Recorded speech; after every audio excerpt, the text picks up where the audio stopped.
Hello everyone. Today we are going to learn class 8 English Miss Slippery lessons, warming up, chit chat, questions and answers. Question number 1. Do you argue with your friends why?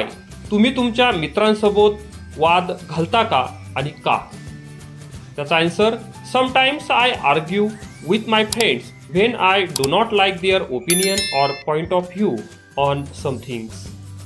Question number 2. Do you stop your arguments after some time or continue it for a long time? तुम्ही थोड्या वेळाने वाद घालण्याचे थांबवता की बऱ्याच वेळपर्यंत वाद घालत राहता? त्याचा answer I never continue it for a long time. I stop my argument after some time. Question number 3. Why do people quarrel, fight? लोक का भांडतात? People quarrel or fight for many reasons. Number 1, when they do not like each other's opinion or point of view. Number 2, by misunderstanding each other. Number 3, just for fun, one teases another and then it turns into a fight, quarrel. Question number 4, do we forgive or punish our dear ones after their mistakes? आपल्या माणसांकडून चूक झाली तर आपण त्यांना माफ करतो की शिक्षा देतो? त्याचा answer we should forgive our dear ones after their mistakes but we should take a promise from them not to commit such mistakes again. Question number 5. What do you feel after a quarrel with dear ones? तुम्हाला तुमच्या जवळच्या माणसांशी वाद झाल्यास कसे वाटते? I feel very sad and ashamed after a quarrel with dear ones as I could not control my anger. Number 1. Think over the following and tick mark the proper option as per your choice. खालील गोष्टींवरती विचार करायचा आहे आणि योग्य रकान्यामध्ये tick mark करायचे आहे. त्यामध्ये A. Do your classmate tease, trouble and avoid you? तुमचे वर्गमित्र तुम्हाला चिडवता, त्रास देतात किंवा तुम्हाला टाळतात का? No. B. Do you with your friends also teach, trouble or give names to any of your classmates? तुम्ही तुमच्या वर्गमित्रांसोबत तुमच्या एखाद्या मित्राला चिडवता, त्रास देतात किंवा नावे ठेवतात का? नो.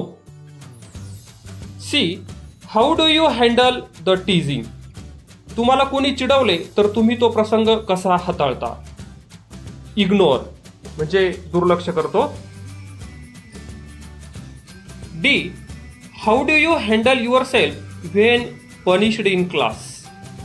तुम्हाला वर्गात शिक्षा झाल्यास तो प्रसंग तुम्ही कसा सांभाळता? डिसाइड टू चेंज म्हणजे स्वतःमध्ये बदल करण्याचा निर्णय घेतो. E. What is the best way to react when others trouble insult you? जर तुम्हाला कोणी त्रास देत असेल किंवा तुमचा अपमान करत असेल तर त्याला प्रतिसाद देण्याचा सर्वात चांगला मार्ग कोणता आहे? Ignore them totally. Question number 2. Rewrite using proper punctuation marks and capital letters. खालील वाक्य जे आहेत तर ते योग्य विरामचिन्हांचा आणि कॅपिटल लेटरचा वापर करून लिहायचे आहेत. पहिला सेंटेन्स आहे Amar said I could not complete my geography homework. या ठिकाणी कसे पंक्च्युएशन मार्क आणि कॅपिटल लेटर्स येतील बघा. Amar said I could not complete my geography homework. Sentence number 2. Why did you go to Nagpur? या ठिकाणी कशा प्रकारे पंक्च्युएशन मार्क येतील बघा. Why did you go to Nagpur? Number 3. The president of India lives at Rashtrapati Bhavan in New Delhi. या ठिकाणी punctuation marks आणि capital letters कशा पद्धतीने येतील बघा. The president of India lives at Rashtrapati Bhavan in New Delhi. Number 4.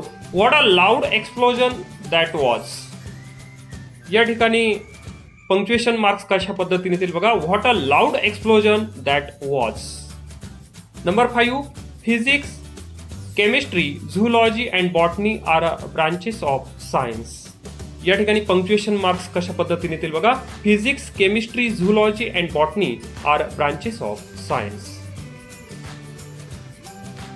Question number 3. Write in your own words. What according to you is the best way to get rid of a negative bad quality in your friend?